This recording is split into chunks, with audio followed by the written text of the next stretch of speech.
Heba. Ó sẹ́dẹ̀lẹ̀. Sẹ́sẹ́sẹ́sẹ́sẹ́sẹ́sẹ́rẹ̀rẹ̀rẹ̀rẹ̀rẹ̀.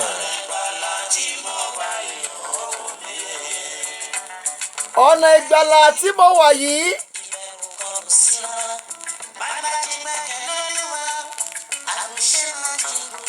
Ò ní ṣubú ara wọn, ò ní ṣubú ẹ̀mí lọ́nà ìyè yìí. Ojúmọ́ ire, ojúmọ́ ayọ̀, ojúmọ́ ìbùkún fún gbogbo ẹ̀yin olólùfẹ́ wa nílé lóko lẹ́yìn odi. Ẹ káàbọ̀ sórí ètò lónìí. Ojúmọ́ ire, ojúmọ́ ayọ̀ ti mọ́ wa lónìí. Ìgbà ire, ìgbà ìbùkún onífẹ́yìn èèyàn wa nílé agodo lónìí. Délé Abíọ́dún Ọlájọ́ ń gbòhùn sáfẹ́fẹ́ lórí ètò lónìí.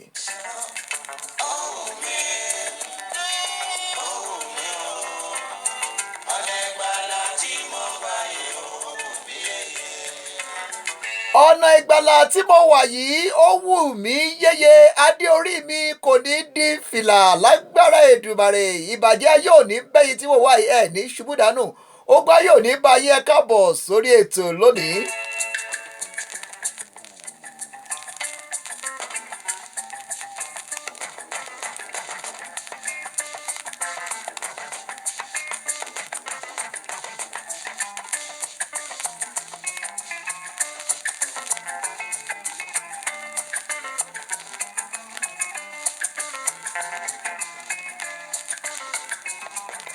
Àṣebọ Ọlọ́run àlọ́rà bí ọba ńlá, ọba gbogbo àgbáyé, ọba tó dá ayé, ọba tó dá ọ̀run, ọba tó dá ilẹ̀, ọba tó dá òkè. Afẹ́fẹ́ lẹ́jẹ́lẹ́jẹ́ tí ń ṣàwọwọ́ lóde ọ̀sálú ayé, òrìṣà mìíní jọ̀jọ̀ tí ń ṣàwọwọ́ lóde ọ̀sálú ọ̀run. Ọba gbogbo ìgbà, ọba ńlá, ọba tó ju gbogbo ayé lọ.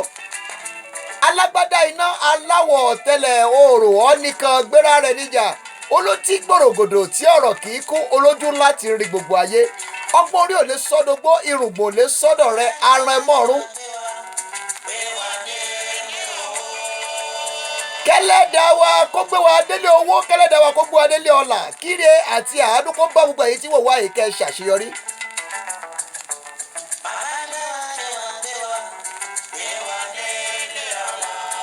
Kẹ́lẹ́dàá kó gbé wa délé owó, kó gbé wa délé ọlà.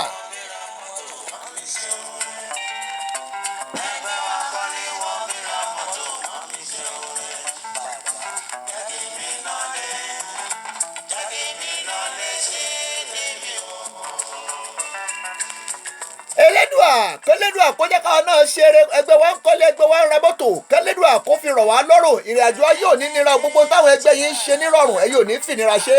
Lórí ètò làwà, ẹ káàbọ̀ sórí ètò lónìí. Ibi ò ní bá yín, ìbàjẹ́ ò ní bá yín. Ọlọ́run ọba olùgbéga síwájú ohun gbogbo. Ẹ jẹ́ ká kọ́ fògo fún Ọlọ́run ọba ńlá, ọba àwọn ọba, olúwa àwọn olúwa, àpèjúbà olórúkọ ọ̀run, àpèjúbà ọba ńlá, ọba tó ju gbogbo ọba lọ, òṣùbà rẹ̀ rèé bàǹbà.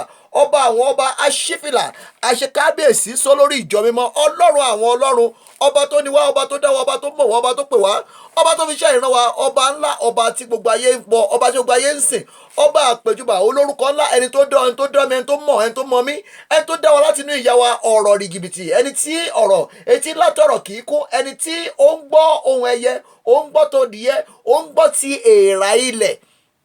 Ọlọ́run àwọn ọba, bẹ́ẹ̀rà ò ṣe ní bẹ́ẹ̀rà ṣe kéré tó, Ọlọ́run ń gbọ́ nǹkan tó ń sọ. Wọ́n ní mélòó gangan lè rà tó láràn ràn àràn, ó ń yọ lẹ́nu.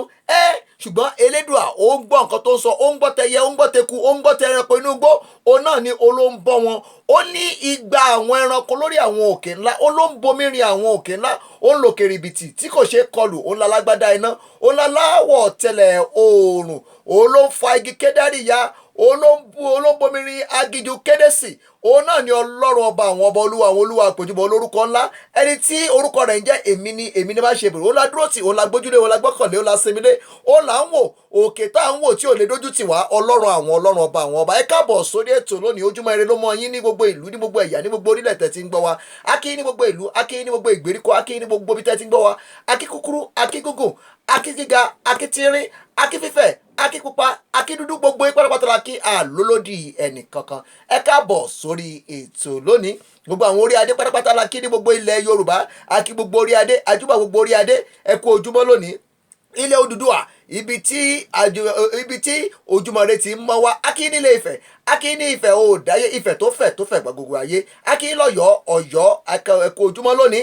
Ẹ káàbọ̀ sórí ètò yìí lónìí. Akí ní gbogbo ìlú, akí ní gbogbo ẹ̀yà, akí ní gbogbo èdè. Ẹ káàbọ̀ sórí ètò yìí lónìí. Ìgbà ire, ìgbà ìbùkún, ìgbà ayọ̀ ló mọ yín lónìí.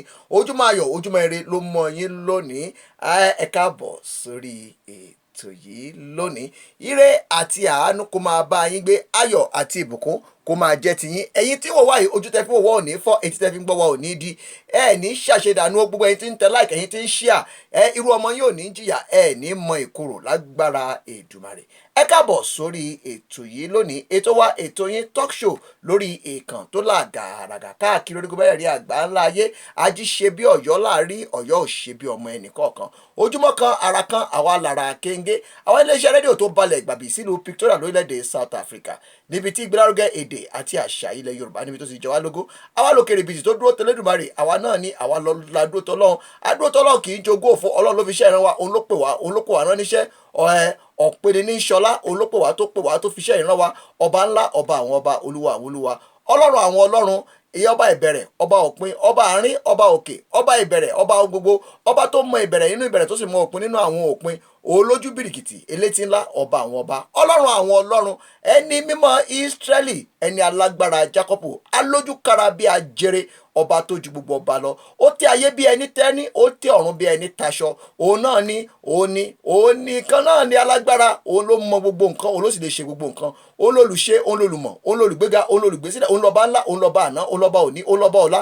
Òun là pé ìjúbà, òun ni sísun wa, òun ni jíjí wa, òun ni lílọ wa, òun ni bíbọ̀ wa, òun ni asà wa, òun ni ìwé ìgbàlà wa, òun ni balógun wa, òun ni ìgbẹ́kẹ̀lé wa, òun ni ìrètí wa, òun lànà wa, òun lóní wa, òun lọ́lá wa, òun ni ìtùnú wa, òun làbó wa, òun lógo wa, òun ni alágbára lórí ayé wa, òun ló ní wa, òun la sáti, òun la sádi, òun la súnmọ́, òun la tẹ̀lé, òun la ń wò ojú ìgbàgbọ́ rẹ̀ sọ àkọ́pẹ́ wọ́n wò ó, ìmọ́lẹ̀ sì mọ́ wọn, ojú kò sì tì wọ́n. Ọ̀rọ̀ yìí máa sọ wípé àwọn tó gbẹ́kẹ̀lé Olúwa, ó ní wọn ó dàbí òkè Síónì tí a kì yóò lè ṣí nídìí bí kò ṣe pé dúró dáadáa. Ó ní bí òkè láti Jerusalem ká, ó ní bẹ́ẹ̀ ni Olúwa yí àwọn tí ó gbẹ́rù rẹ̀ ká, ó sì gbà wọ́n. Ó ní sí ọ̀rọ̀ gbogbo ènìyàn ń bọ̀ wá, ìwọ Ọlọ́run tí ń gbọ́ àdúrà. Ó ní mo wà ní èwe mo sì dàgbà, ó lé mi ò tí ì rí ká kọ irú ọmọ olódodo sílẹ̀, àbí kí irú ọmọ rẹ̀ kó máa ṣagbe oúnjẹ. Gbogbo ẹni tí wọ́n wá ẹ̀ ní ṣagbe oúnjẹ lágbára Èdùmàrè, àti jẹ àti mu ò ní nira fún yín, ogun ayé ò ní borí yín, májẹ̀mú bí ò ní ṣẹlẹ̀ yín lórí, ọwọ́ ẹ̀ka ènìyàn ò ní tẹ̀ yín, ọwọ́ agbára ńlá, ọwọ́ ńlá tó gbé Gòláyátì ṣubú níwájú Dáfídì, ọwọ́ tí ń bomi rin òkè ńlá, ọwọ́ tó ṣàwárí àké nínú òkun, ọwọ́ tó mú owó jà láti ẹnu ẹja, kọ́wọ́ náà kó bùkún ayé, kó sọ yín dẹni ìbùkún, kó sọ yín di ńlá. Ọwọ́ agbára, ọwọ́ tí àṣírí ayé ń bẹ lọ́wọ́ rẹ̀, ọwọ́ ọ̀tún agbára Ọlọ́run. Òun náà la gbéga lónìí, òun la fìyìn fún, òun la fògo fún. Ó ní pọ́tà, kò sí nǹkan tó ń jẹ́ pọ́tà, Ọlọ́run ló ń jẹ́ pọ́tà, òun ló gbé wa kalẹ̀. Ó ní gbé kalẹ̀ wa, òun náà ni ìrètí àti odi wa. Ó ní lílọ, ó ní bíbọ̀, ó ní sísùn, ó ní jíjí, ó ní wíwà, ó ní ìgbẹ́kẹ̀lé, ó ní ohun gbogbo nínú ohun gbogbo fún wa, ó ní ìrètí ògo ayé wa, ó ń láyọ̀ wa, ó ní ìbẹ̀rẹ̀ wa, ó ń lòpin wa, ó ń lànà wa, ó mọ̀ wá, ó ti mọ ìbẹ̀rẹ̀ nínú ìbẹ̀rẹ̀, ó mọ àwọn ìran wa láti ìran kiri ìran wa, òun ló ti ń jẹ́ Ọlọ́run wa láti àwọn ọdún tó ti kọjá, òun ló ń jẹ́ Ọlọ́run wa, òun ló ti ń jẹ́ Ọlọ́run wa. Ọlọ́run tọdún tó kọjá, ìrètí èyí tí ń bọ̀, ibi ìsádi wa ní ìjì àti ilé wa láéláé. Ọlọ́run àwọn ọlọ́run, ó lágbéga, ó la fìyè fún lónìí. Ẹ̀yin tí wọ́n wá ẹ̀ ní ṣubú dànù, ẹ rí dájú pé ẹ fi fọ́nrán ìránṣẹ́ sí ará àti ọ̀rẹ́. Èyí lórí kan ṣoṣo tẹ́lẹ̀ ṣe fún ètò yìí láti mú kí ètò yìí kó tẹ̀síwájú. Ètò yìí lọ síbi kòókòdó níbi láti máa gbọ́ pọ̀lọpọ̀ àwọn èèyàn wá sórí ètò yìí tí wọ́n máa gbà yín níyànjú, tá sì máa gbé àwọn tó ní ṣe pẹ̀lú ayé àti ìpè táwọn mú wá fún yín. Natasha, thank you so much for joining this program. We really appreciate it. Please share it. Let everybody know about it. Let it go viral. We thank every one of you that is watching us, that is encouraging us. Those of you that believe in our dreams, those of you that believe in our vision, those of you that believe in the African Portal. You are not believing in us. You believe in God in us. Thank you so much. We really appreciate all your efforts to make this a great platform. Thank you so much. Really appreciate it. Today, we have special things for you on this program. As you know, the African Portal is, we are going to clock 6 on Saturday, on the 2nd of November. This organization will launch it with a book launch at the University of Victoria in 2013. To God be the glory, we are still standing. Agbára àṣẹ ọ̀run ló gbé aró, agbára májẹ̀mú ló gbé aró, agbára tó dá ayé àti ọ̀run ló gbé aró, Ọlọ́run àwọn ọlọ́run náà lásàdì, òun la gbọ́kànlé. Ayẹyẹ ọdún kẹfà ti iléeṣẹ́ yìí à ń pò pọ̀ lọ́wọ́ lọ́jọ́ Sátidé, alárè ó jẹ̀gbá àìkógbè kánú. À wà níbi Mexico culture ní Brooklyn ní South Africa ní Victoria. A ó wà ní Ìpẹ́tù Ìjẹ̀ṣà pẹ̀lú níbi tí The African Portal tá a ti máa bá àwọn lọ́balọ́ba sọ̀rọ̀. Ní ọjọ́ òní pẹ̀lú a wà ní University of Ibadan níbi tó ti ń ṣe ayẹyẹ 60 years television in Africa. The African Portal yóò wà bẹ́ẹ̀ pẹ̀lú tá a sì jọ máa ṣe ìgbélárugẹ ètò náà pẹ̀lú. Adúpẹ́ lọ́wọ́ àwọn tó ń gbọ́ wa, àwọn tó ń wò wá, àwọn tó ń tẹ̀lé wa, àwọn tó ń fi fọ́nrán ránṣẹ́ sí wa, àwọn tó ń gbọ́ wa ní ìyànjú. Adúpẹ́ lọ́wọ́ àwọn iléeṣẹ́ tí ń ṣe onígbọ̀wọ́ wa. Adúpẹ́ pé òkú lọ́wọ́ yín. Ẹ káàbọ̀ sórí ètò lónìí. Ojúmọ́ ire ló mọ́ yín, ojúmọ́ ayọ̀ ló mọ́ yín.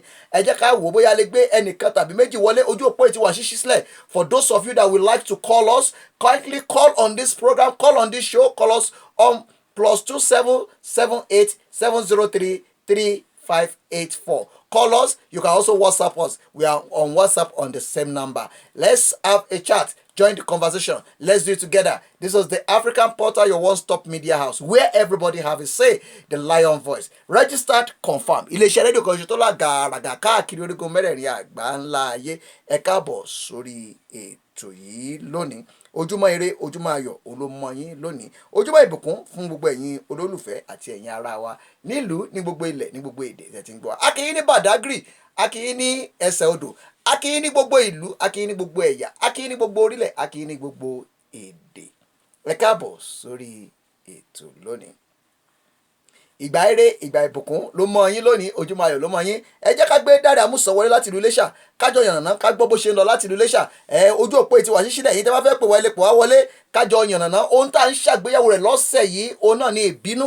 Ẹ̀mí ìbínú kò ń ṣe ẹ̀mí gidi, ó máa ń kó bá ni, ó sì máa ń sọ ní dẹni ẹ̀yìn, ó máa ń ba ọ̀pọ̀lọpọ̀ kan jẹ́, ó sì máa ń ba ènìyàn lórúkọ jẹ́. Ẹ jẹ́ ká sá fún ẹ̀mí ìbínú, ẹ jẹ́ ká rí dájú pé a sá fún ìbínú. Ìbínú ò da, ìbínú ò sunwọ̀n.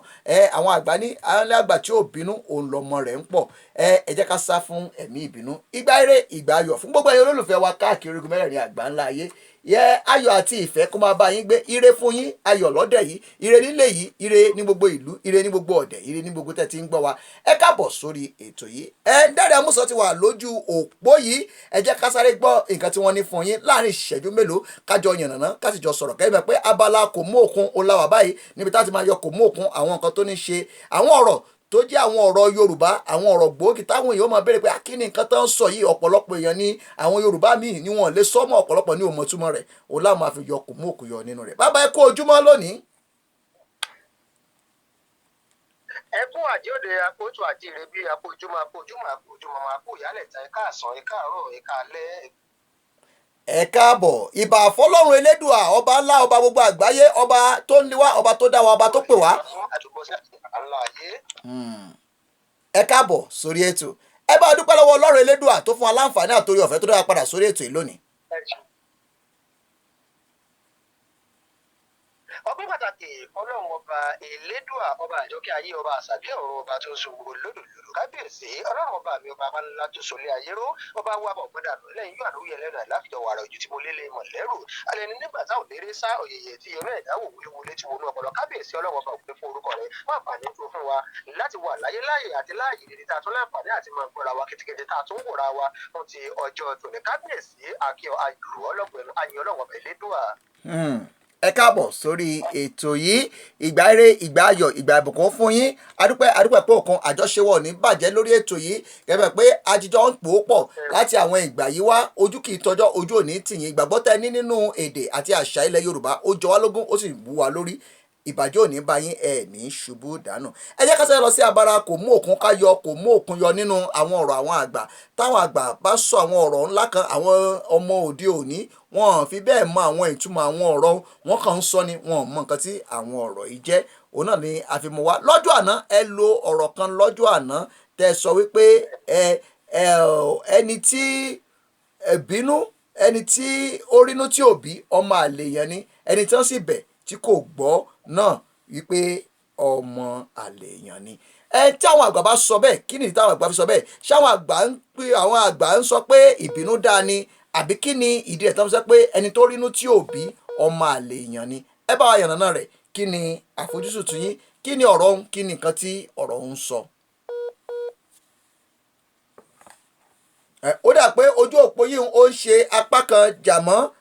Ẹ bá wo ojú òpó yìí kẹtún a pè wọlé. Tá a bá rí gbé wọlé, déédéé tá a bá rí gbé wọlé, ètò máa tẹ̀ síwájú. Ojú òpó ó ń ṣe apá kan jàmọ́.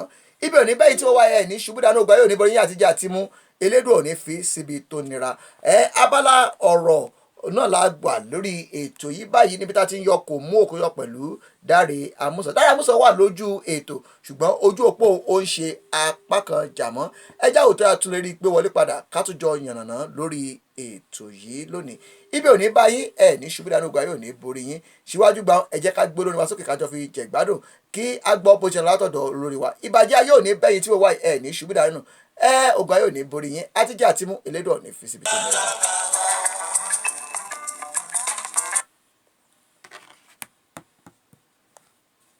Dáre Àmúsàn ti padà wà lójú òpó ẹ jẹ́ ká gbé Dáre Àmúsàn wọlé ká gbé látọ̀dọ̀ Dáre Àmúsàn bàbá ojú òpó yín ó ń ṣe apá kan jà mọ́ àgbọ̀ yín dáadáa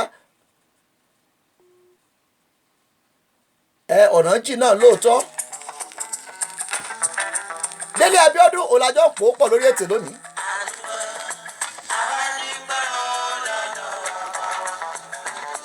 àwa dúpẹ́ lọ́dọ̀ bàbá wa Elédùmarè. Dáre Àmúsàn ti wọlé padà sórí ìjọjá gbé wọlé.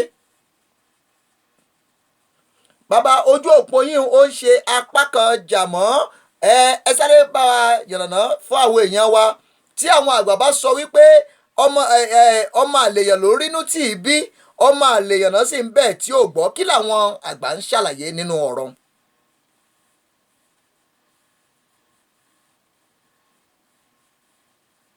ṣé ẹ̀ ń gbọ́ wa?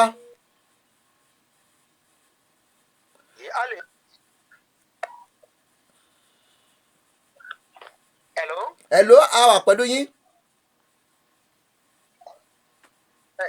A lè ṣe àdúrà pẹ̀lú ọ̀rọ̀ tí ìwé mímọ́ ti àwọn ọmọlẹ́yìn Kristi ìyẹn Bíbélì tó sọ wípé bínú má ṣe ṣẹ̀ má ṣe jẹ́ kí òòrùn wọ̀ bá ìbínú rẹ̀. Ó fi hàn wípé gbogbo ènìyàn ní ìbínú lè wá sí ọ̀dọ̀ rẹ̀. Nítorí ìdí èyí Ọlọ́run ọba gan abá àríkà nínú àwọn ìwé mímọ́ lọ́tùn ló sì ní wá lẹ́yìn wípé Ọlọ́run ọba gan máa ń bínú ní àpò tó bá yẹ kí Ọlọ́run fa ìbínú rẹ̀ yọ sí ìlú tàbí orílẹ̀-èdè tàbí ẹ̀dá kan. Nítorí ìdí èyí ó fi hàn wípé ẹni tí kì í bá bínú á jẹ́ pé irú ẹni bẹ́ẹ̀ a lè gbé ní sòdọ̀bẹ a lè gbé ní mẹ́rin a lè gbé ní ẹni tí ò tiẹ̀ mọ nǹkan kan tí ò sì mọ ibi tí èèyàn máa dorí ilé ayé kọ. Ṣùgbọ́n bí èèyàn bá bínú ó mọ̀ sí bínú kọjá àlà ó mọ̀ jẹ́ kí nǹkan tí ó dáa ó mọ̀ jẹ́ kí ó bàjẹ́ ó lè mọ̀ wípé irú eléyìí kì í ṣe dẹ̀dẹ̀rìn. Ó fi hàn ìwé bímọ gan fi lẹ́rù pé kéèyàn bínú kó mọ̀ ṣẹ̀ṣẹ̀ wọ́n mọ̀ jẹ́ kó òun wọ̀ bá ìbínú rẹ̀. Ṣùgbọ́n tá bá ti wá rí wípé èèyàn wá rí inú tó yẹ kó bí níbi tó yẹ kó ti bínú kí nǹkan lè dáa tí ò bá ti bínú tí wọ́n fi ń pè ní ọmọ àlè ní wípé irú ẹni bẹ́ẹ̀ kò lè ní àwọn àrítọ́kasí tó yẹ kó rí tọ́kasí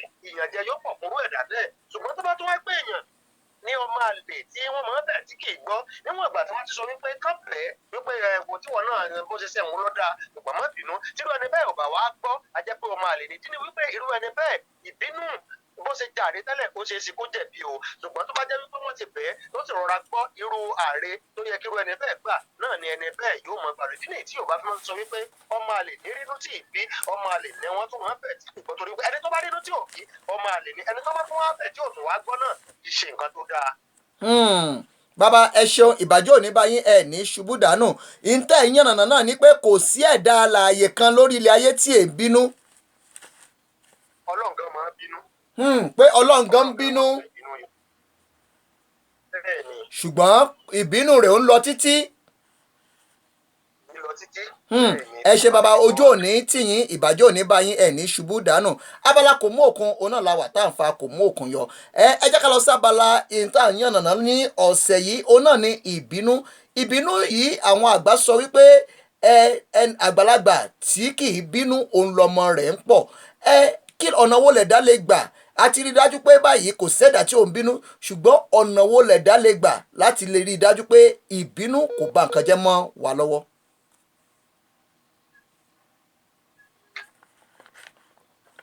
ṣé ẹ gbọ́ béèrè mi?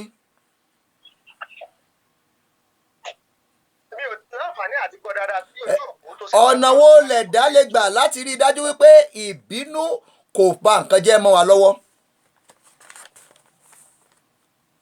Ọ̀nà tí ẹ̀dá ẹ̀dá lè gbà láti rí wípé ìbínú kò bà nǹkan jẹ́ mọ́ ẹ̀dá lọ́wọ́ ó ní wípé nígbàkúgbà tó bá ṣe ń bínú kó má máa ja àjàdíjú téèyàn bá ń ja àjàdíjú àti rere àti bí gbogbo ẹ̀ náà ni yóò mọ parun tí yóò mọ bàjẹ́ lọ sọ ṣùgbọ́n téèyàn bá ń ja àjàlájú tí ò ja àjàdíjú ó fi hàn wípé tó bá rí nǹkan tó dáa á dáwọ́ dúró tó bá rí nǹkan tí ó kù díẹ̀ káàtó á jà níbẹ̀ nítorí ìdí èyí tí ẹ̀dá ò bá fẹ́ kí nǹkan ó ba àjẹmọ́ òun lọ́wọ́ látòrí wípé wọ́n lẹ́ni tí bá ti ń bínú wípé kọ́mọ òun lè ṣiṣẹ́ mọ́ o torí nǹkan tó fogún ọdún tó fojú ọwọ́ kó jọ ọjọ́ kan ṣoṣo ni ó fi ẹ̀yìn ọwọ́ ni ó fi dànù kí ẹ̀dá má ja àjàdíjú tó bá ti ń jà tí wọ́n bá ti rí ẹni tó bá wí wípé mọ́jàmọ́ ó tó bẹ́ẹ̀ kí irú ẹni bẹ́ẹ̀ kú dákẹ́ ó lè jẹ́ ọkọ síyàwó ó lè jẹ́ ọmọdé ó lè jẹ́ bàbá sọ́mọ tàbí ọmọ sí bàbá tàbí sí ìyá gan wọ́n mọ̀ rò wípé irú ẹni tó dá mi lẹ́kọ̀ọ́ yìí ó kéré sí mi jọjọ tó bá ti rẹni sọ bí ò bá sì rẹni sọ fún un tó nǹkan bá ti jà lọ díẹ̀ ó rí wípé àpọ́nlé ńlára ń fẹ́ kí irú ẹni bẹ́ẹ̀ ó tó kóra ró láwọn ààyè kan.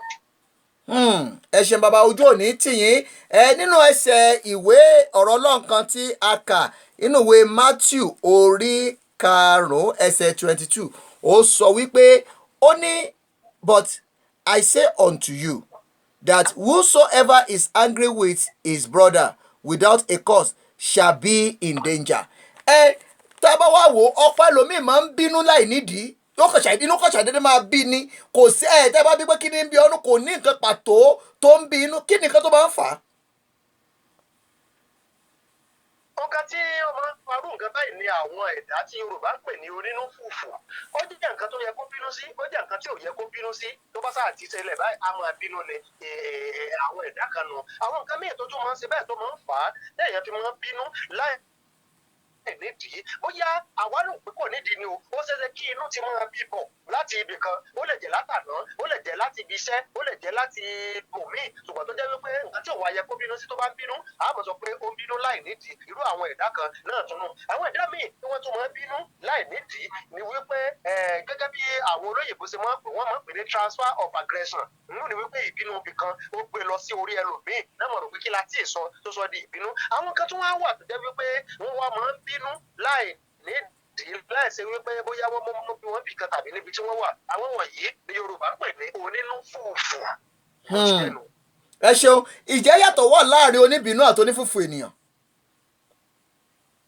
bẹ́ẹ̀ni ìyàtọ̀ wà láàrin oníbínú àti onínúfùfù onínúfùfù ni wípé àti nǹkan kékeré àti nǹkan tó tóbi ìbínú ni mo gba gbogbo ẹ̀ sí tó bá sì ṣe bínú tó lọ bẹ́ẹ̀ náà ló yẹ ṣe wálẹ̀ wọ̀ bí iná tẹ̀yàn dá sí háhá àgbàdo tàbí tó fi há ẹyìn tó fi dá tó bá sì ti lọlẹ̀ wọ̀ ó tán náà ní onínúfùfù ni wọ́n gbèrú wọn ṣùgbọ́n oníbínú mi ilé wà tó jẹ́ wípé yóò wọn bínú ẹ̀ sì nídìí lójú ẹ̀jọ̀ mọ̀ ṣe gbogbo nǹkan papọ̀ ṣùgbọ́n ọ̀nà tí ó fi ṣe èèyàn ká tàbí tí ó fi ṣe èèyàn bí tàbí tó náà fi gbẹ̀san ìwà tí ń bẹ lọ́wọ́ rẹ̀ ní nǹkan tí ẹni náà ṣe sí ni ó mọ wá kiri tí ó sì ní jẹ́ kí irú ẹni bí ọmọ oníbínú nù ó yàtọ̀ fún onínú fùfù. ẹ ṣe bàbá ẹ bá wa fi sínú ilé ìkàwé tá a bá ní ká fi sórí ìsọ̀rí nínú oníbínú onífùfù àti alágídí èwo ni ó wà nínú kíláàsì tó ga jù. Bàbá ní ká wò ó eléyìí tó wà nínú kíláàsì tó ga jù ó ní oníbínú o torí wípé èèyàn ò ní mọ̀ bóyá ló ń bí tàbí nù òbí onínú fùfù ó ní mo sì lè sọ wípé tiẹ̀ sì kéré jùlọ torí pé bínú ṣe bí ẹ̀yẹ sáfilẹ̀ ẹlòmíì adé tó bá ti ń bí tí tó bá ti ń bínú kí wọ́n mọ̀ bẹ́ẹ̀ wọn mọ̀ bínú lásán kò ní fẹ́ gbọ́ fún rẹ̀ ni ó bínú fún rẹ̀ náà ni ó sì pètù sí rẹ̀ nú mọ̀ bínú ẹ̀ kan ẹ̀yìn náà lẹ́fà fún rẹ̀ náà ni ó tún wá parọ́ ẹni bẹ́ẹ̀ tí wọ́n sì kéré jùlọ àwọn alágídí ẹ̀dá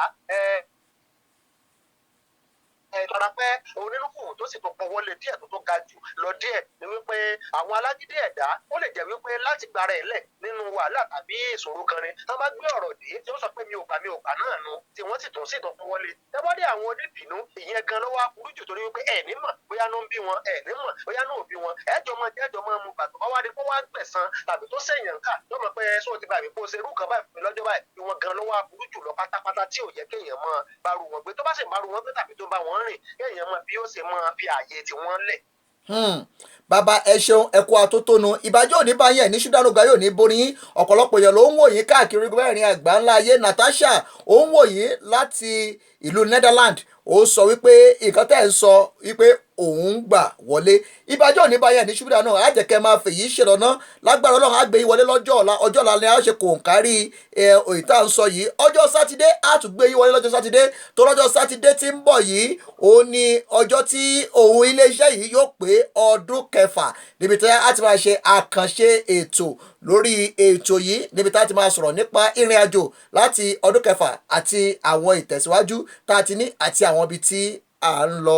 Ní ọjọ́ sátidé kan náà a wà ní Mexico Cultural program ní ìlú Brooklyn pẹ̀lú a máa fún yín lábọ̀ gbogbo bá ṣe ń lọ níbẹ̀.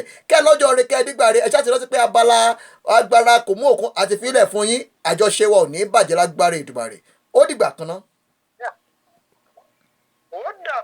Ire o.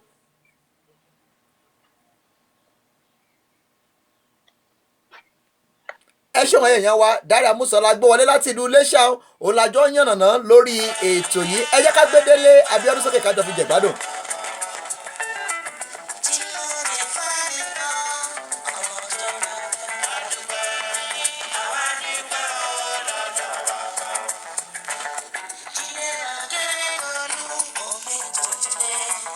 Jídé Ọ̀dẹ́dìran adúpẹ́ lọ́wọ́ yín adúpẹ́ pé ọ̀kan. Jídé Ọ̀dẹ́dìran àwọn tí wà nìyẹn ní London àwọn lọ́jọ́ pòópọ̀ lórí ètò yìí àwọn náà wà lórí ètò yìí lọ́jọ́ sátidé tájọ máa yànnàná tájọ máa ṣayẹyẹ ọdún kẹfà iléeṣẹ́ yìí. Délé Abíọ́dún ọ̀làjọ́ ń gbòòsà ẹ̀fẹ́ lórí ètò lónìí ìbàjọ́ òní báyìí tí ó wà ní ṣùgbọ́n ọ̀gá yóò ní borí yín.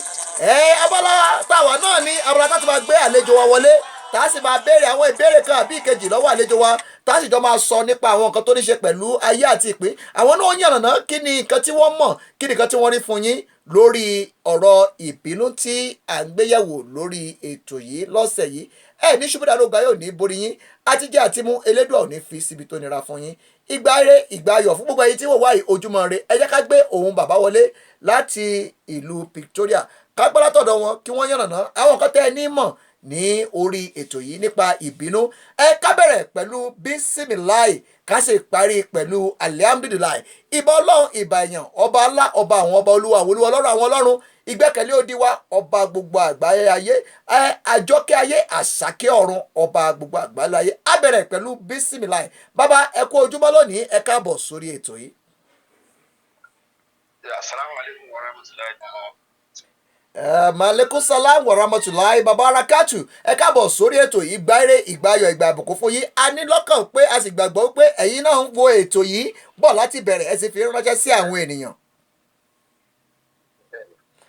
Lọ́jọ́ àná lórí ọ̀fẹ́ láti gbé yín wọlé èyí ò ní í ṣe pẹ̀lú ojú òpó tí ò já garaga. Ẹ káàbọ̀ sórí ètò lónìí. Ẹ bá káwọn èèyàn wa kẹ́sì sọ bí tẹ́ ti ń pè fún wọn. Mo kí aláṣẹ iléeṣẹ́ Water Radio Station nílùú South Africa ó dẹ̀ kí gbogbo àwọn tó ń gbọ́ wa ní gbogbo ilẹ̀ àgbáyé ọlọ́ba yóò dùn sí ẹnì kọ̀ọ̀kan wa. Èmi ni Imam Salaman Salam Muslim Association South Africa tí mo fi Sankuve tí mo fi ṣe ibùgbé ní àdúgbò Pretoria. Ọlọ́run ṣeun. Ẹ ṣáà ti mọ̀ pé lórí ètò ohun tá à ń yànnàná òun náà ní ìbínú ṣùgbọ́n ọ̀pọ̀lọpọ̀ nǹkan ló ti jẹ jáde nínú ìfọ̀rọ̀wérọ̀ yìí lọ́jọ́ àná. Àwọn èèyàn tá a bá sọ̀rọ̀ ọ̀pọ̀lọpọ̀ kò mú òkun ló yọ jáde nínú rẹ̀. Bàbá tá a bá ní ká wò ó tá a bá ní ká gbé sí ìsọ̀rí nínú ìbínú onínú fífù àtàlágídí ìsọ̀rí wo la lè pín wọn sí? Lọ́dọ̀ ìsọ̀rí ọ̀tọ̀ọ̀tọ̀ ni torí pé àwọn ẹlẹ́kọ̀ọ́ wọ́n ní ọ̀nà mẹ́ta kan ní ìbínú kan tó pa rẹ̀ ó pín sí. Wọ́n lè jẹ́ ká mọ̀ pé àkọ́kọ́ nú ẹ̀ náà ni èyí tí ayé fi ń bá yẹn jà. Ẹlẹ́ẹ̀kejì òun náà ni ìbínú àti inú ẹ̀jẹ̀ tí wọ́n bímọ ni. Ẹlẹ́ẹ̀kẹta náà ni inú fùfù èyí tẹ́ ẹ dárúkọ yẹn. Inú fùfù àti agídí ọmọ ìyá kan náà jọ ni wọ́n o. Inú fùfù àti agídí ọmọ ìyá kan náà ni wọ́n. Nítorí pé tẹ́lẹ̀ bá ti ní agídí yóò nínú fùfù tẹ́lẹ̀ bá ti nú inú fùfù yóò ní agídí tó bóyá jẹ́ ní olóòtú. Ẹ ṣeun ojú òní tí ìbàjẹ́ òní bá yín. Àwọn àgbà Yorùbá wọ́n ní pé ọmọ àlèèyàn ló rínú tí ì bí wọ́n tún wá ní ọmọ àlèèyàn náà tún ń bẹ̀ tí kì í gbẹ́bẹ̀. Kí ni àwọn àgbà ń ṣàlàyé nínú ọ̀rọ̀ kí ni ẹ̀yin rí sọ sí? tí àwọn àgbà nílẹ̀ Yorùbá tí wọ́n ń sọ ń pọ̀rọ̀ yẹn ni pé kò sí bẹ́ẹ̀ dàbí fẹ́ wà láyé tí ò ní máa rí nǹkan kan àbí méjì tí ó mọ̀ bí nínú. Ó di dandan ká bínú, ó dẹ̀ sì di dandan gẹ́gẹ́ bí ọmọlúwàbí kéèyàn gbé ìbínú yẹn kéèyàn gbé mì. Nígbà tí ń ṣàkàyè fún wa náà nìyí pé gbogbo ìgbàlẹ́dọ̀ mọ̀ rí tí ó máa bí nínú o, ṣùgbọ́n èèyàn gbọ́dọ̀ ronú ibi tó ti wá kó má bàa jẹ́ kí ìbínú yẹn gbé ṣubú ọ̀ kó ṣìwàwù. Èèyàn gbọ́dọ̀ ṣọ́ra fún ẹ̀mí ìbínú. ẹ ṣeun bàbá, ojú òní tìyín bàjẹ́ òní báyìí ẹ ní ṣubú dànù. tá a bá wá ní ká wò ó ní ọjọ́ ìjẹta ẹ sọ nípa ọ̀nà kan tí ẹ gbà nígbà tẹ́yà àtẹnìkan jọ ní gbọ́nmi sí omi òtó tí ìbínú sì ba oko ẹ̀yin méjèèjì jẹ́. tá a bá wá ní ká wò ó nínú ìrìn àjò yín, ǹjẹ́ ti ní ìgbà tí nǹkan kan ti bí yín nú tẹ̀sí wàá fi sùúrù sí tí nǹkan tí ò sì bàjẹ́ tí ò ba nǹkan kan jẹ́ tí ìbínú nǹkan tó ṣẹlẹ̀ ó yẹ kó ba nǹkan jẹ́ ni ṣùgbọ́n ẹ wá fi sùúrù ẹ fi yanjú rẹ̀ kò sì ba nǹkan jẹ́ bóyá nínú ìjọ ni o bóyá nínú ìgbéyàwó bóyá láàrin ọ̀rẹ́ ẹ yàn náà rẹ̀ fún akẹ́jà gbọ́ káwọn èèyàn fi kẹ́kọ̀ọ́. ẹ ṣe mo dúpẹ́ lóòtú ní 2017 Ọlọ́run fún mi ní orí ọ̀fẹ́ láti lọ sí United States of America. Nígbà tí mo wá lọ ń gbà yẹn gbogbo àwọn ìjọ mi nílùú South Africa ti lérò kò bí àmì ò ní padà wá mọ́. So àwọn kan wá wà tí wọ́n ta ṣe mọ́ ṣe tó jẹ́ mo sọ ìdí láti sọ owó tó jẹ́ owó òòjọ́ wọn àfẹ́ kó owó yẹn sílẹ̀ torí wọ́n nígbàgbọ́ wípé Ìmáàmù Kútì lọ sí ilẹ̀ Amẹ́ríkà wọn lè padà wá mọ́. Àwọn ìjọ yòókù wá ń béèrè pé owó wa ń kọ́ tó wà ní Ìmáàmù ti gba gbogbo owó lọ wọ́n ti gba gbogbo owó òòjọ́ wọ́n ti kówó lọ Ìmáàmù ti kówó lọ. Àwọn dẹ̀ rò pé bẹ́ẹ̀ mi ò ní padà wá mọ́. Ìgbà tí mo wá padà wá ọ̀rọ̀ yẹn wá bí mi nínú débi pé ìgbà tí mo dé táwọn ìjọ yòókù wá pàdé mi pé alájí ẹ ti dé nǹkan bẹ́ẹ̀ gbogbo ló máa ṣẹlẹ̀ àkúrẹ́ mi náà gbọ́ mo ní ká pe àwọn ẹni yẹn fún mi. Ìgbà tí wọ́n pe àwọn ẹni yẹn fún mi àwọn nínú àwọn ìlàjì náà jọ wọ́n fẹ́ máa bá àwọn ẹni yẹn jà mo ní ẹ má bá wọn jà torí pé tẹ́ ẹ bá bá wọn jà èmi náà ni ó padà fi bà lórúkọ jẹ́ mo láti gbé ẹ̀mí sùúrù mo gbé mi mo dẹ̀ fi ẹ̀kọ́ sùúrù yẹn mo fi kọ́ àwọn tí wọ́n jẹ́ àwọn ìjọ mi tí wọ́n ń bínú lórí àwọn tí wọ́n gbé owó nígbà tí mi lọ sí Amẹ́ríkà ń gbà yẹn. So at the end of the day mo tún padà lo ẹ̀mí sùúrù láti jẹ́ pé àtẹni tó ní mo gbówó àtàwọn tí wọ́n nígbà pé mo gbé owó mo tún padà lo ẹ̀mí sùúrù láti sọ wọ́n di ọ̀rẹ́ ara wọn.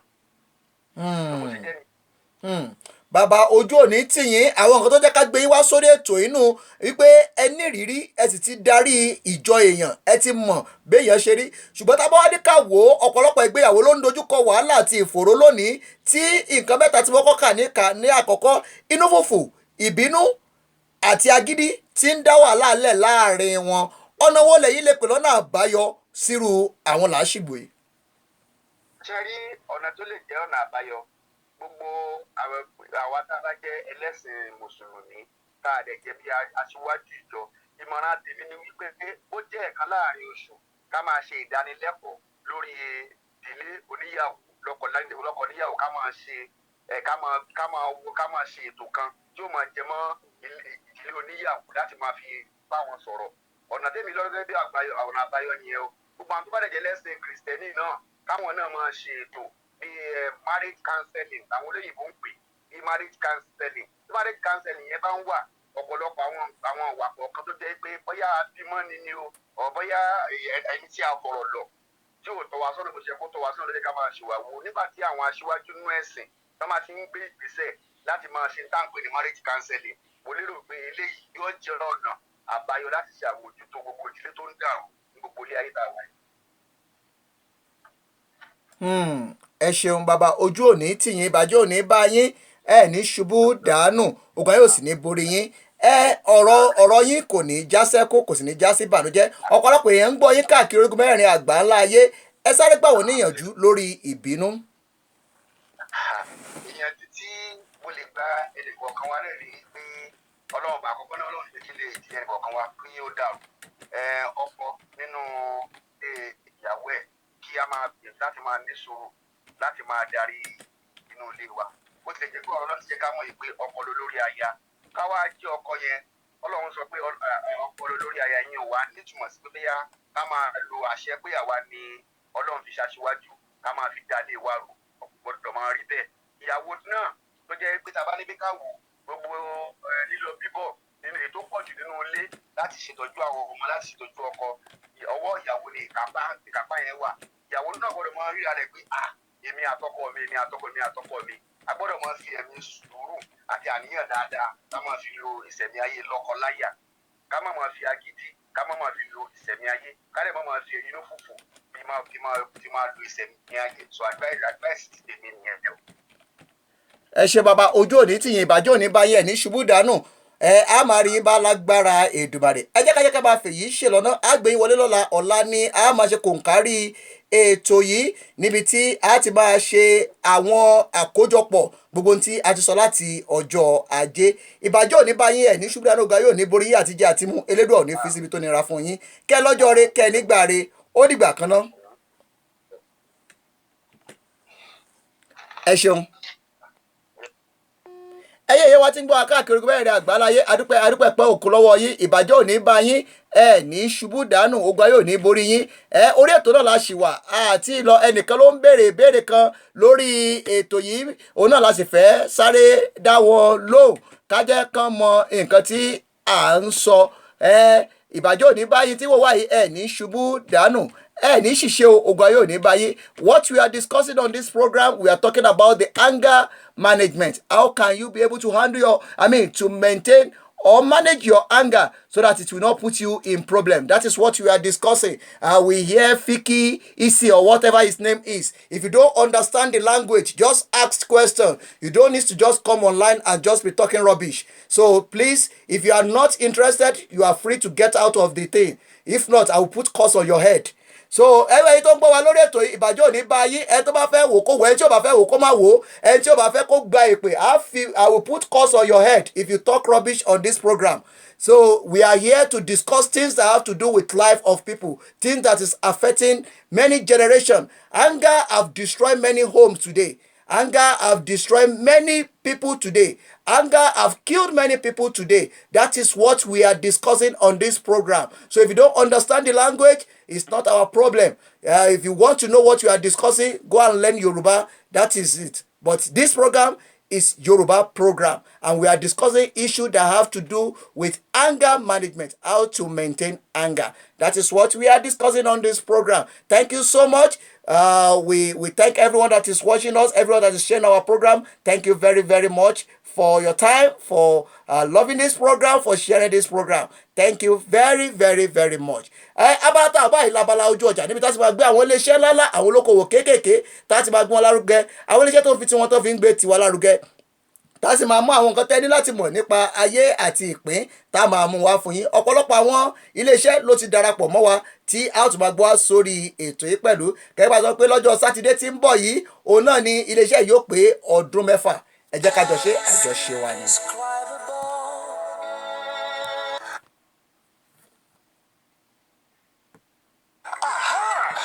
City is at it again.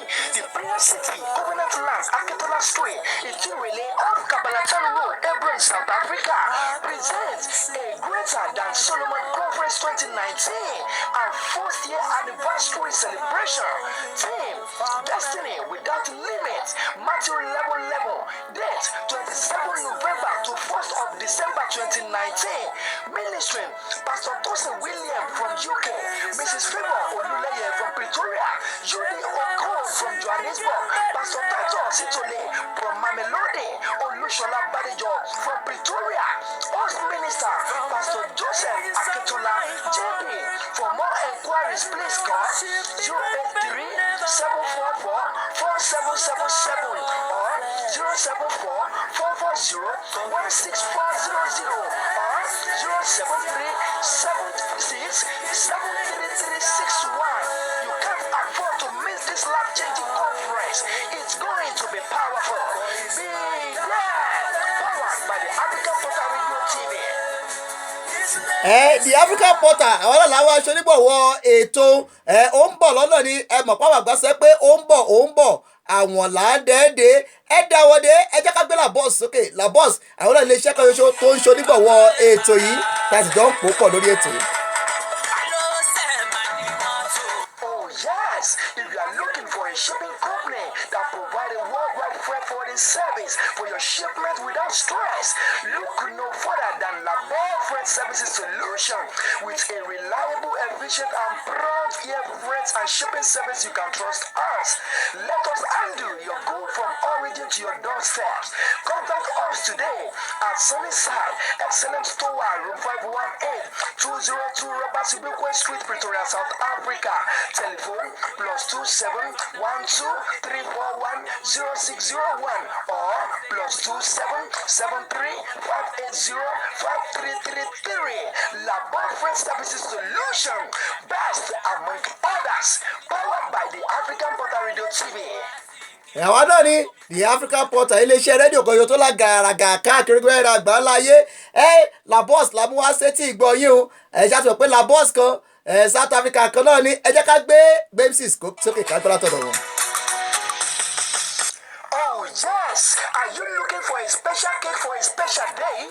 Beautiful cakes for beautiful occasions with exceptional taste. Bemsis Cake is now at your doorstep here in Pretoria, South Africa. The best cake you've ever tasted for your wedding cakes, birthday, anniversary, graduation, and so on. Come taste the difference because without us, it's just a cake. Let us create joy for you. For more inquiries, call 062 61 72 513 or 084 480 0072. Bemsis Cake and Baking, taking your celebration to a whole new level. Powered by the African Portal Radio TV. àwa náà ni àwa là ń ṣe ìgbélárugẹ iléeṣẹ́ Bemsis Cake àwọn làwọn wá fún yín o àwọn náà ló ń ṣe ìgbélárugẹ iléeṣẹ́ yìí ẹ jẹ́ ká gbé òun lílé òtẹ́ wọlé fún yín kẹ́gbọ́. South Africa lórí hotel ilé ìtura kan ṣoṣo tó gáyé tàtà wọlé fọwọ́ ìsọ̀yà ní ẹgbà bẹ́ẹ̀ bóyìngítà ní kalẹ̀ sí ní Pretoria lórílẹ̀‐èdè South Africa ẹ kà sí wọn lónìí ẹ̀yìn náà máa rí pé débẹ̀débẹ̀ ilé ìtura wọn sí látọjọ́ Monday títí di Sunday látàárọ̀ dalẹ́ bẹ́ẹ̀ pẹ̀lú ilé tí wọ́n máa ń sin sílẹ̀ láti tọ́jú láago méje ìrọ̀lẹ́ sáago méje àárọ̀ lórí hotel ibì kan ṣoṣo táwọn gbajúmọ̀ ti máa ń pàdé ní ẹgbà bẹ́ẹ̀ ẹ̀rọ ìbánisọ̀rọ̀ wọn ní 073 451 4663 tàbí 062 669 0124 lórí hotel your one-stop entertainment center where you can enjoy yourself powered by the African Portal Radio TV. àwa náà ní lórí hotel àwọn alágbó fún yín ibẹ̀ nìkan lẹ́yìn tí lè jẹ̀gbádùn yín ẹ̀yin tó bá fẹ́ jẹ̀gbádùn owó yín ẹ lọ sí ilé ijó wọn ṣí lónìí lábẹ́ Ọ̀túnba Fẹ́mi Jayésinmi ẹ jẹ́ ká gbé orí wa sókè.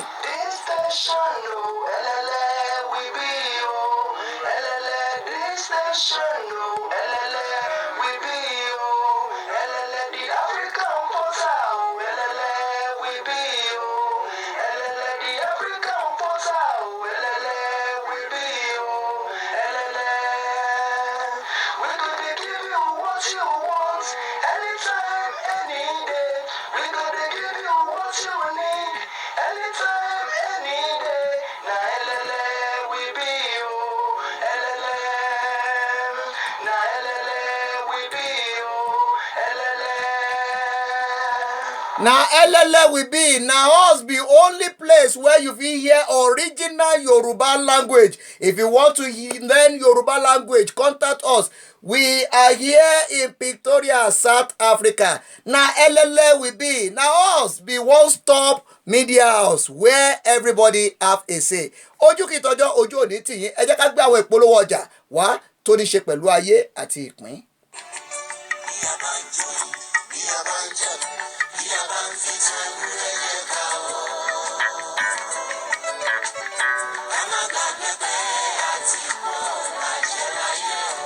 Celebration of life, the entire family of Amada invite all to the final burial ceremony of our dearest father, late Payekin Ayinde Amada and late Madam Dorcas Oladunke Amada. Funeral arrangements Friday 20 December 2019. Friday prayer at Odomo Sibi West End, Ijebu-Igbo, 10 a.m. prom. Christian Wake 63 Molusi College Road, Ijebu-Igbo, Ogun State, 5 p.m. prompt. Saturday program, open air service at 63 Molusi College Road, Ijebu-Igbo, Ogun State. Interment at the same venue. Thanksgiving service at the Apostolic Church headquarters. Entertainment of guests at Ori Molusi Palace, Oketaku, Okesope, Ijebu-Igbo, Ogun State. Powered by the African Portal Radio TV for the Olusons family.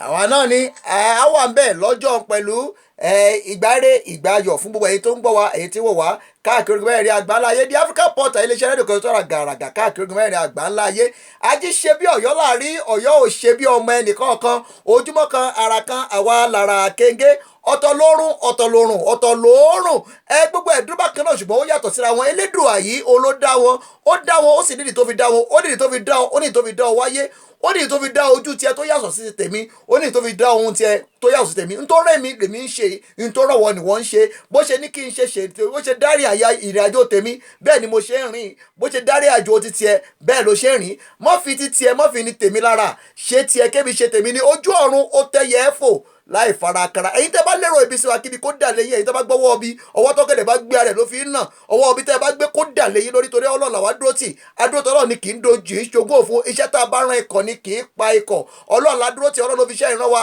òun náà ló ní wa òun la gbójúlé òun la gbẹ́kẹ̀lé òun ní gbẹ́kẹ̀lé òun ló di wa òun la yọ wa òun nìrètí wa òun lọ́ba àwọn ọba ọlọ́run àwọn ọlọ́run ó lọ̀rọ̀ ńlá tó sọ̀rọ̀ ká gbogbo ayé òkè ńlá tí gbogbo ayé orí òkè mo dúró sí òkè tó ń wọ̀ mí òkè tí ò ṣe kọlù òkè tẹ́nikẹ́ni ò lè dojúkọ òkè ńlá òkè tó lè pa òkè tó lè jí òkè tí ń gbéni ga òkè tí ń sọ ní dẹ́nilẹ̀ òkè tó lè kọjá lórí ẹ̀ kó sọ dé ẹdún arinlẹ̀ òkè ńlá òkè tó ju gbogbo òkè lọ ó náà ní ọlọ́run ọba ńlá ọba àwọn ọba ọwọ́ agbára tá a fi ṣẹ̀dá ayé àti ọ̀run ọwọ́ májẹ̀mú ògo ọ̀run òun náà ló ń bá wa ṣiṣẹ́ ọwọ́ ìpè májẹ̀mú ọ̀sán àti òru tó a fi ṣẹ̀dá ọ̀run àti ayé kò máa bá yín ṣẹgbẹ́ tí wọ́n wá yìí kẹ́ lọ́jọ́ rẹ̀ kẹ́ nígbà rẹ̀ ẹ̀yin abiyamọ ọmọ òní kú mọ́ yín lọ́wọ́ ẹ̀ ní ṣàṣe dànù abala táwa náà sì ní abala bí tá a ti ń ṣe ìgbélárugẹ àwọn iléeṣẹ́ tá a sì mú àwọn kan tó ní ṣe pẹ̀lú ayé àti ìpín tá a mú wá fún yín iléeṣẹ́ rédíò kan tó lágàràgà káàkiri mẹ́rin àgbáyé di African Portal ibi tí ìgbélárugẹ èdè àti àṣà ilẹ̀ Yorùbá níbi tó ti jẹ wá lógún àwa náà ní àwa ní iléeṣẹ́ rédíò kan tó lágàràgà káàkiri mẹ́rin àgbáńlá ayé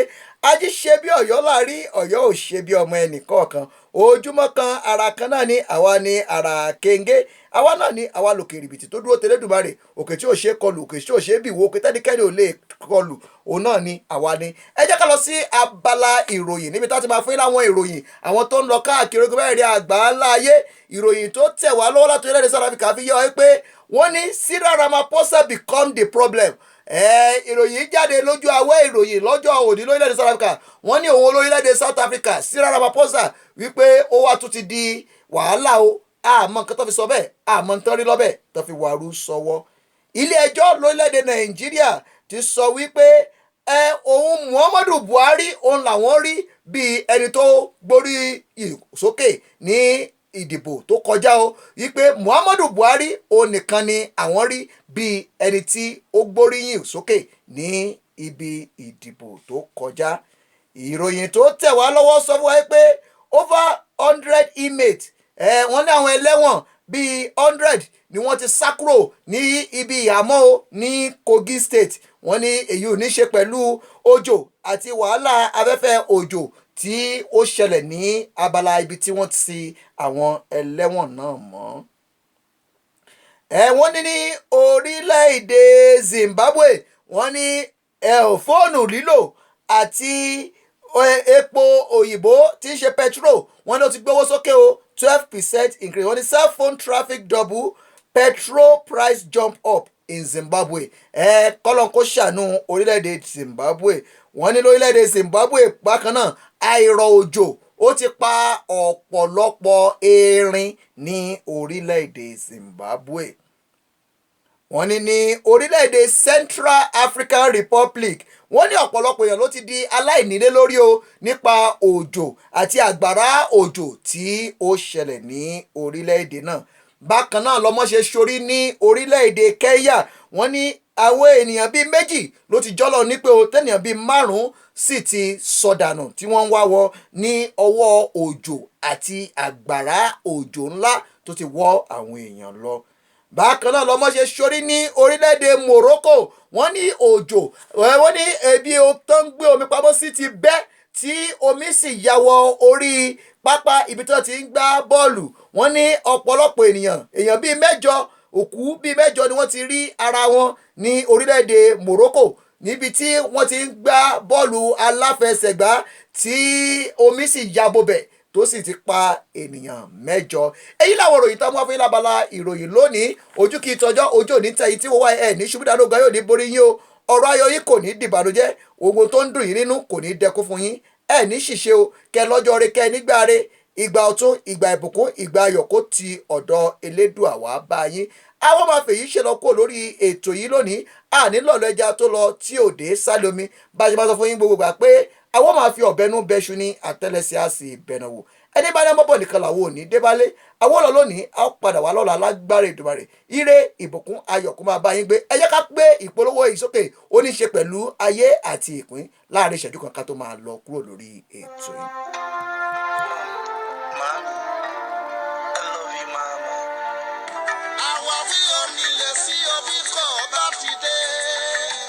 Oh yes, the family of Adetola and Odubose announced the funeral obsequies of our dear wife, daughter, mother, and great-grandmother, Esther and Magdalena Adetola May Odubose.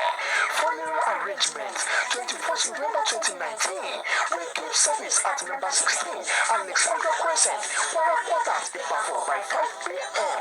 22nd November 2019. Interment at our residence at number 16, Alexandra Crescent, Wara Quarters, Ibadan by 9 a.m. Funeral and Thanksgiving service at the Apostolic Church Nigeria, Kajola Assembly, Ibadan Diction Center, Olorunda area by 9:30 a.m. Reception at England Spring Private School at Shiwaju Liberty Estate, Ibadan, Ogun State. Powered by the African Portal Radio TV by Olusan and Odubose's family.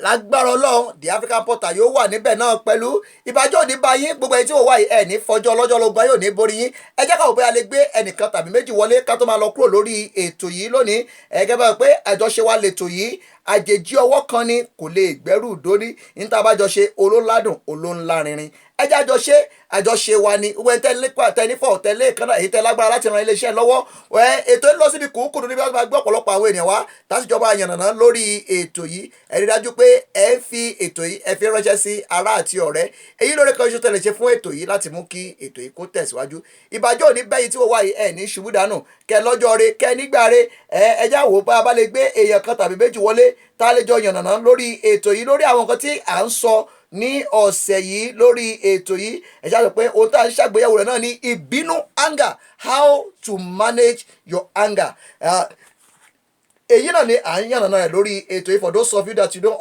understand English this is the African Portal, your one-stop media house. We are discussing a very vital issue which is anger management, how to be able to handle your anger, how to maintain it, how to manage it so that it will not put you in problem, so that it will not destroy your life. That is what we are discussing on this program. For those of you that is watching us, for those of you that is following us, thank you very, very much. We really appreciate it. Ojokola, thank you very much from Lagos. Elisha Boye, thank you so much. Deborah, thank you so much. Adeyeye Benga, thank you so much, sir. Juliara, thank you so much. For those of you that is on this platform, we thank you. We really appreciate your efforts to be on this program today. Thank you very, very much. We'll be going, this will be the end of this program for today. We are coming back tomorrow by the grace of God. On Saturday, this organization will be 6 years. We will celebrate our 6 years anniversary on Saturday. This organization will launch it 2013 at University of Victoria with a book that talk about African history, The African Portal. We launched this book 2013 and since then God have been so faithful. We have released many books after that. This is one of the books that we have released after The African Portal, and we have many books. We also have this one as well that we released after the African Portal. In the last 6 years, God have done a lot of great things for us, and we have reason to rejoice and to thank God for what He have done in our life. We have many people that have come to this program. Mama Bolare have been on this show. We are believing God that as time goes on, and in the nearest future, we bring a lot of people on this program. Thank you so much for those of you that believe in us, that believe in our dream, that believe in our vision, that believe in the African Portal. The African Portal, God is our portal. That is our God, and we are your one-stop media house. Make sure you share this program. Advise us on things that we can also include it on this program that can help this program to progress. We really thank you for all our sponsors. Salama Association, thank you so much. Samuel Shaguluson Foundation, thank you for all the gifts that you are giving to us on this program. There is a lot of things to win on this program. We have a lot of gifts from Samuel Shaguluson Foundation to give out to everyone. Just share this program to 10 people, comment on our post, and you have won something on this program. By the grace of God, in our 7th year, we are going to launch our new phase on social media, where we will be reaching out to more crowd and we'll be getting more viewers on our show. We are not worried about who is liking or who is watching. We are doing it. We are not doing it as that is our means of surviving. We are doing it because God has us to do it. So don't think we are doing it because of we want to survive. No, this is not what is God's direction, and we are following His direction. We are doing it because God asks us to do it. That is why we are doing it. This is our calling. This is our gift. God gave us this gift so that we can be able to address issues that is facing our society today. Thank you very, very much for those of you that believe in us. We really appreciate it. We'll see you again by the grace of God tomorrow, where we'll be discussing the anger management. Ẹ̀yin tó ń gbọ́ nílẹ̀ Yorùbá, adúpẹ́ pọ̀ ọ̀kùn lọ́wọ́ yìí. A máa fi yìí ṣe lọ kúrò lórí ètò lónìí. A nílò ọ̀lẹ́jà tó lọ tí ò dé sálẹ̀ omi. Ẹ̀rọ ti pé tó ìṣí ń tẹ̀síwájú lábẹ́ aṣọ. Ẹ̀yin tẹ́ bá fẹ́ bá wa sọ̀rọ̀ ẹni pàṣẹ ẹ̀rọ +27787033584. Those of you that believe in us, that want to talk to us also, you can do the same. You can also WhatsApp us on that number as well. We'll be going today. We'll come back by His grace. A máa fi ọ̀bẹ ní bẹ́ṣú ní àtẹ́lẹsẹ̀ á sì bẹ̀rẹ̀ wẹ̀ ní bá ní ọmọ bọ́ọ̀dì kan láàní débálé. Àwọn olọ́ lónìí á padà wà lọ́la lágbára Èdùmàrè. Àtàyìn àtàwa ibi ò ní bá yín, oríwọ ẹkún ò ní sọ nílé yín, ọmọ aráyé ò ní dẹ́mi yín légbodò, ẹ ní kú síwájú ògo yín o, àti jẹ àti mú Elédùà ò ní fi síbi tó nira. Ire àti àánú kó máa bá yín gbé, ayọ̀ àti ìbùkún kó máa bá yín gbé, ohun gbogbo tọ́kàn yín fẹ́ kí Elédùà kó ṣe fún yín. A máa fèyí ṣe lọ, a máa lọ kúrò lórí ètò. Délé Abíọ́dún lájọ́ pọ̀ lórí ètò ẹbí jẹ̀gbádùn ká tó máa lọ kúrò lórí ètò lónìí. Pa máa ń sọ ní gbogbo pé kọ̀ǹdó ò ní ṣiṣẹ́ eré láì ní dáńfó. Tẹ̀mọ́ wá ní kọ̀ǹdó tó gbé sọ́jú ìrọ̀bá rẹ̀ tó pa báwọn èèyàn iṣẹ́ ló máa lára o. Iṣẹ́ mọ́ ńlá lónìí. Mo ké tọ́tọ́ mo dìbò fẹ́nu mi olúbọ̀bọ̀ torí bọ̀bọ̀. A máa fèyí ṣe lọ. A dúpẹ́ lọ́wọ́ Elédùà ọba àwọn ọba ńlá, ọba tó ní gbogbo ayé, ọba tó ní wá, ọba tó dá wa, ọba tó pè wá, ọba tó fi iṣẹ́ ìran wa. Èmi náà ni ọmọ yín ọ̀rẹ́ yín olólùfẹ́ yín Olúdáre Olúsọmọ olùṣọ́ àgùntàn Samuel Olúṣẹ́gun Olúṣan. Èmi lọ́mọ padà mọ́tò ọmọkùnrin bọ̀lẹ̀bọ̀lẹ̀ ọmọ sísè ọ̀hún kárí bíi kọ́lé sí ọmọ ní ọjọ́ kẹfà tí ń ṣe olùkọ́rẹ́rẹ́ tó jọ òrí tiẹ̀ jẹ láti ilé ìyá mi. Èmi lòkì má pa bí ẹkùn, bàbá mi ò sí nílé láàájọ ìṣẹ̀rán tó máa ń bẹ̀ ń lé àdúgbò ẹ̀rọ fún ọjọ́. Èmi lọ́mọ orí mọ́lúsì ọmọ ajé fọ́ọ̀rẹ̀ ṣe tiẹ̀ jẹ kẹ́ lọ́jọ́ rẹ kẹ́ nígbà rẹ ìbùkún àti àìkú máa bá yín gbé. Mo fi àṣẹ agbára májẹ̀mú ìfòròyìn ẹ̀jọ̀ ọ̀dọ́ àgùntàn mi gbàdúrà gbogbo èyí tí wò wá yìí kiri kó bá yín, gbogbo ìdààmú lọ́nà àríyé yín kọ̀run kó mú ọ kúrò. Ọwọ́ agbára tó fi ṣẹ̀dá ayé àti ọ̀run kó dì yín mú. Májẹ̀mú ògo ńlá kó bá yín ṣiṣẹ́, ire àti àánú kó máa bá yín ṣiṣẹ́. Agbára ọ̀rọ̀ kó ṣàtìlẹ́yìn fún yín, kó sì sọ yín di ńlá. Ẹ̀yin akẹ́kọ̀ọ́ ọgbọ́n wípé mọ̀ kó kéde ọpẹ́ àkófì fún yín kẹ́ ẹ ṣàṣeyọrí. Ó dàbọ̀, ó dìgbà kan náà, ó dọ̀la, á rí lọ́la lágbára Èdùmàrè. Ire o, ayọ̀, ìbùkún kó máa bá yín gbé. Ó dàbọ̀ náà. A dúpẹ́ lọ́wọ́ Elédùà ọba àwọn ọba.